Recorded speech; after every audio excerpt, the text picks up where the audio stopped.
유럽연합이 중국산 전기차에 대해서 과도한 자국 보조금이 시장을 왜곡하고 있다면서 이제 조사를 착수했는데 당연히 중국 정부가 강하게 좀 반발하면서 무역 분쟁도 좀 우려가 되고 있는 것 같더라고요. 이제 보조금 조사라는 건 상대국에서 정부가 예를 들어 중국 정부가 이제 2016년 이후에 유럽연합 주장으로는 한 570억 달러의 보조금을 풀었다고 해요. 전기차 쪽에. 근데 상대국에 가서 조사를 해야 되는 부분이기 때문에 네. 사실 뭐 이게 조사하기 나름이거든요. 그게 과연 중국 정부가 실제로 한 건지 안 한 건지.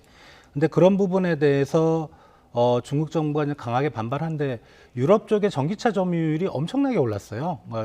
내년 2025년 후내년까지 한 15% 정도까지 올라갈 가능성이 높고 네. 지금 전기차에 대해서는 유럽 쪽에서 미국의 27.5% 관세를 때리고 있는데 중국은 10%밖에 안 됩니다. 그렇다면 이 전기차 보조금 조사에서 물론 이제 유럽 자기들이 조사하는 거니까 자기들한테 유리한 쪽으로 결과를 보고서를 내겠죠. 그럼 관세율을 좀 조정할 필요가 있고 그럼 과거 이제 트럼프 때 미국과 중국 간에 관세 전쟁이 있었잖아요. 그러니까 유럽 지역과 중국 간에 어떤 관세 전쟁이 일어날 가능성도 있다 이렇게 생각이 됩니다. 예.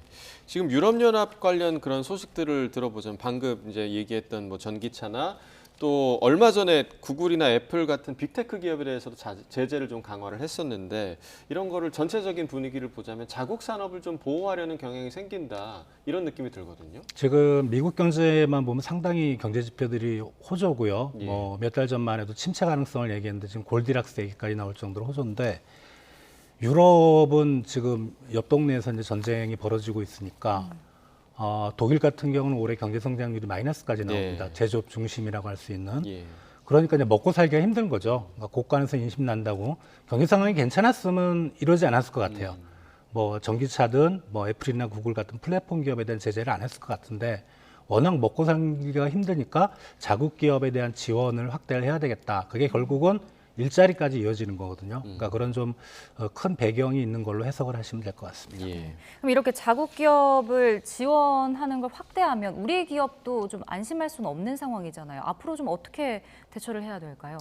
아무래도 전방위적으로 확산될 가능성은 있는데, 근데 유럽연합도 기본적으로는 이제 글로벌 자유무역 시스템 안에 들어가 있기 때문에 그거를 뭐 중국 다음에 한국, 그 다음에 또 미국이거든요. 그래서 뭐 이런 모든 나라를 다시 제재를 할 수는 없을 것 같고 이런 건건이 전기차나 플랫폼이나 이런 특정 품목에 대해서만 건건이 할 가능성이 높고 그게 뭐 우리 기업으로까지 크게 확산될 가능성은 없는데 다만 영향은 있을 것 같아요. 만약에 이제 중국에 대한 제재를 해서 유럽연합이 어느 정도 자기들이 실익을 얻었다고 생각하면 조금 더 그 다음에 중국 다음에 제조업 강국은 사실 한국이거든요.